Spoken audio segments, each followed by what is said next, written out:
آج ہم گناہ کرتے ہیں، نہ آنسو آتا ہے اور نہ ہی ہمارے دل کے اندر درد پیدا ہوتا ہے۔ اس کا سبب کیا ہے؟ اس کا سبب کیا ہے؟ ہمارے چشمے سوکھ چکے ہیں، اس کا سبب کیا ہے؟ بنی اسرائیل کا ایک شخص حدیث میں آتا ہے، اس نے اللہ رب العزت کی بارگاہ میں یہ کلمے پیش کیے، یا اللہ میں گناہ کرتا ہوں،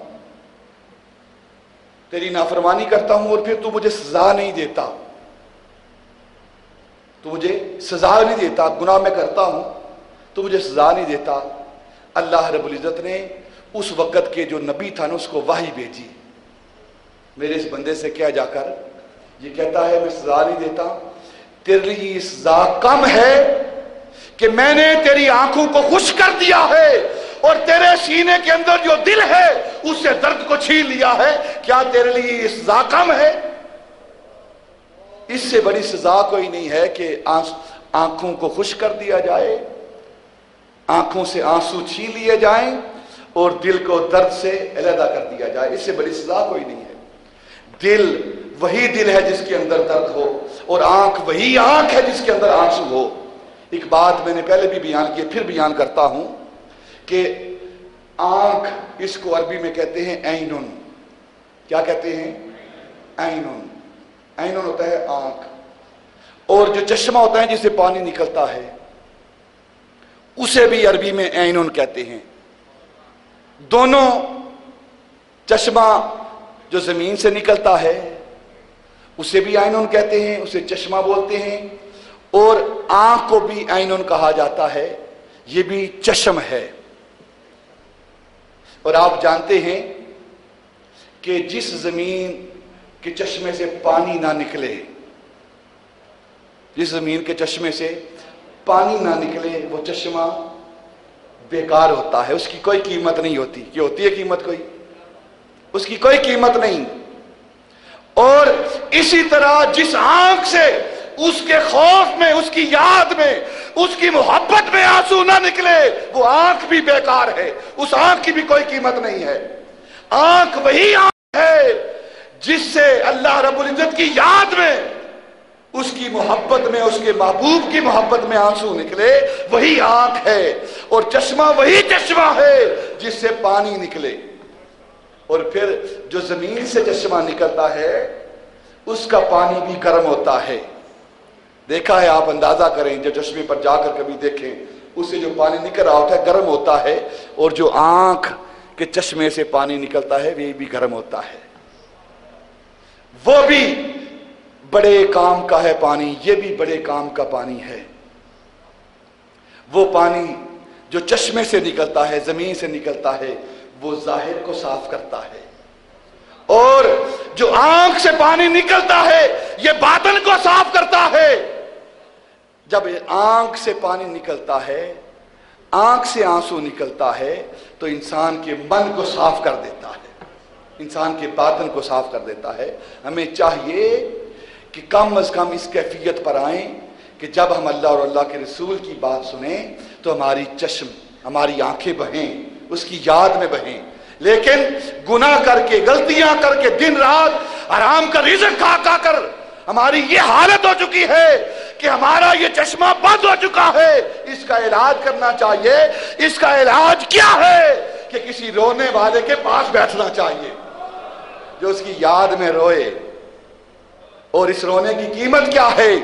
میرے آقا تاجدار مدینہ صلی اللہ علیہ وسلم نے ارشاد فرمایا کہ وہ آنکھ جس سے اللہ کی یاد میں آنسو نکلتا ہے، وہ آنکھ جس سے اللہ رب العزت کی محبت میں آنسو نکلتا ہے، اللہ رب العزت نے اس آنکھ پر نار جہنم کو حرام کر دیا ہے، نار جہنم کو حرام کر دیا ہے۔ میرے آقا تاجدار مدینہ صلی اللہ علیہ وسلم نے ارشاد فرمایا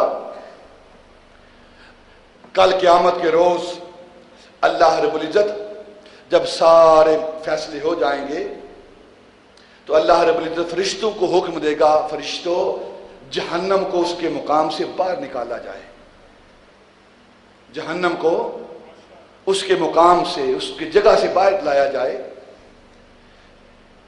اس کی جگہ سے باہر لانے کا مطلب کیا ہے؟ علماء نے، محدثین نے لکھا ہے کہ اگر جہنم کی جو آگ ہے نا، آگ اس کا ایک ذرہ، ایک قطرہ وہ اگر مشرق میں رکھا جائے اور انسان کو مغرب میں رکھا جائے، کھڑا کیا جائے، جہنم کے قطرے کو مشرق میں رکھا جائے اور انسان کو مغرب میں رکھا جائے، اور پھر اس کی حدت حرارت وہ اس انسان کو پہنچائی جائے، اس انسان کو دی جائے، تو اس کی حالت کیا ہوگی کہ جس طرح پانی کھولتا ہے نا آگ کے اوپر، اس طرح اس کا دماغ کھولنا شروع کر دے. یہ گرمی ہے اس کی. تو اللہ رب العزت فرشتوں کو حکم دیتا ہے آگ کو، جہنم کی آگ کو اس کے مقام سے باہر نکالا جائے، اور جب باہر نکالا جائے گا تو اللہ رب العزت اپنے محبوب کو ایک پیالہ عطا کرے گا، ایک پیالہ عطا کرے گا. محبوب یہ پیالہ لو، اور دیکھ رہے ہو جہنم کی گرمی، اس کی حدت، اس کا جوش مارنا، اس کی آوازیں تم دیکھ رہے ہو، سنو اس کی آوازیں. اور پھر اللہ حکم دے گا محبوب ایک قطرہ اس پیالے سے اس آگ پر چھنکو، اس آگ پر پھینکو. اللہ کا محبوب اس پیالے سے ایک قطرہ پانی کا لے کر آگ پر، اس جہنم کی آگ پر پھینکے گا. وہ جو اصلی آگ ہے، یہ جو دنیا کی آگ ہے، اسے 70,000 مرتبہ دھویا گیا ہے رحمت کے پانی سے. دنیا کی آگ کیا کرتی ہے؟ جلا کے راکھ کر دیتی ہے. اور یہ اصلی آگ نہیں، یہ حقیقی آگ نہیں. حقیقی آگ جہنم کی آگ ہے. یہ دنیا کی آگ جو ہم استعمال کرتے ہیں، اس کو 70,000 مرتبہ رحمت کے پانی سے دھو کر پھر انسانوں کو عطا کی گئی ہے، لو اسے نفع حاصل کرو. اور جہنم کی آگ جو، اس کی گرمی کیا ہوگی اور اس کا جلاؤ کیا ہوگا. جب اللہ کا محبوب ایک قطرہ پانی کا اس آگ پر پھینکے گا تو وہ اپنے مقام پر واپس لوٹ جائے گی اور بجھنا شروع ہو جائے گی. تو نبی پاک اللہ کی بارگاہ میں عرض کریں گے یا اللہ یہ پانی کیا ہے؟ یہ پیالے میں جو پانی پڑا ہے یہ کیسا پانی ہے؟ کون سا پانی ہے؟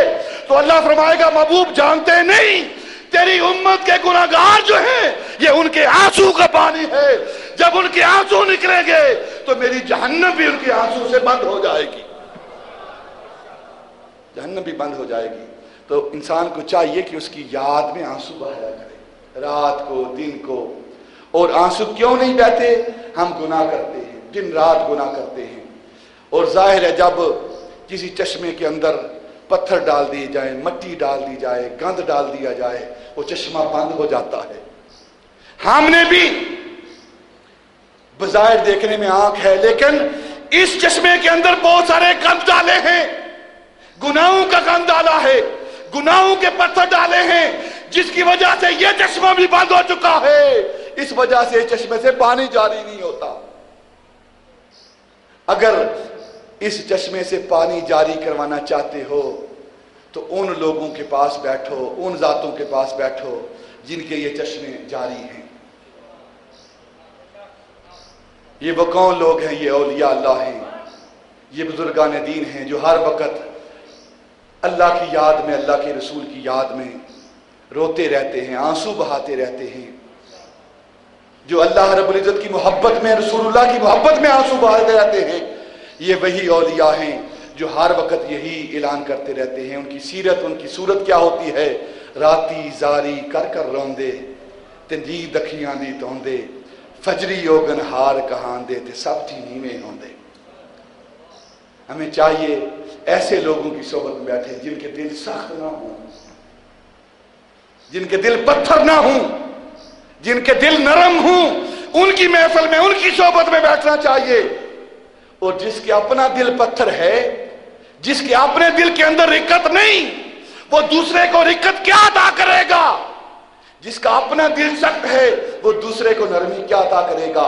نرمی اور رقت وہی عطا کرے گا جس کا اپنا دل نرم ہے اور اپنے دل کے اندر رقت ہے. وہ کون لوگ ہیں؟ وہ انبیاء ہیں، وہ صدیقین ہیں، وہ شہداء ہیں، وہ صالحین ہیں، وہ اولیاء کرام ہیں. ان کی بارگاہوں میں بیٹھیں گے جہاں اللہ رب العزت کے انوار و تجلیات نازل ہو رہے ہیں، تو پھر ہمارے دل بھی نرم ہو جائیں گے. آج معاشرے کے اندر جو ہو رہا ہے، ہم پہلے تو اپنے گناہ کو یاد ہی نہیں کرتے، بلکہ گناہ کو گناہ ہی نہیں سمجھتے ہم، اور پھر گناہ کرنے اس پر ندامت کوئی نہیں، پشیمانی کوئی نہیں۔ اس کا سبب کیا ہے کہ ہمارے دل سخت ہو چکے ہیں، اور جو امتیاز ہے نیکی اور بدی کا، حق اور باطل کا، جو جھوٹ اور سچ کا امتیاز ہے، وہ ہمارے دلوں سے ختم ہو چکا ہے، وہ ختم ہو چکا ہے۔ یہ نیکی ہے، اس پر ندامت، اس پر انسان کو فخر کرنا چاہیے، اس پر شکر ادا کرنا چاہیے۔ یہ گناہ ہے، اس پر ندامت کرنی چاہیے۔ یہ امتیاز ہمارے اندر سے ختم ہو چکا ہے۔ ہمیں چاہیے، ماہ رمضان آ رہا ہے، یہ مقدس مہینہ آ رہا ہے۔ میرے آقا تاجدار مدینہ صلی اللہ علیہ وسلم نے ارشاد فرمایا کہ اگر اللہ رب العزت میری امت کو بخشنا نہ چاہتا نا تو اسے ماہ رمضان عطا نہ کرتا۔ ماہ رمضان کا عطا ہونا اس بات کی علامت ہے کہ وہ تو چاہتا ہے کہ محبوب کی امت کو بخش دوں۔ اگر محبوب کی امت ہی اس کی طرف رجوع نہ کرے تو قصور کس کا ہے؟ قصور تو امت کا ہے۔ ہمیں چاہیے آج سے تیاری کریں، ماہ رمضان آ رہا ہے۔ میرے آقا تاجدار مدینہ صلی اللہ علیہ وسلم جب ماہ شعبان آتا تو آپ اپنا بستر لپیٹ دیتے، کثرت کے ساتھ روزے رکھتے اور اللہ کی بارگاہ میں دعا کرتے، یا اللہ جس طرح تو نے مجھے ماہ شعبان عطا کیا ہے اسی طرح مجھے ماہ رمضان تک بھی پہنچانا۔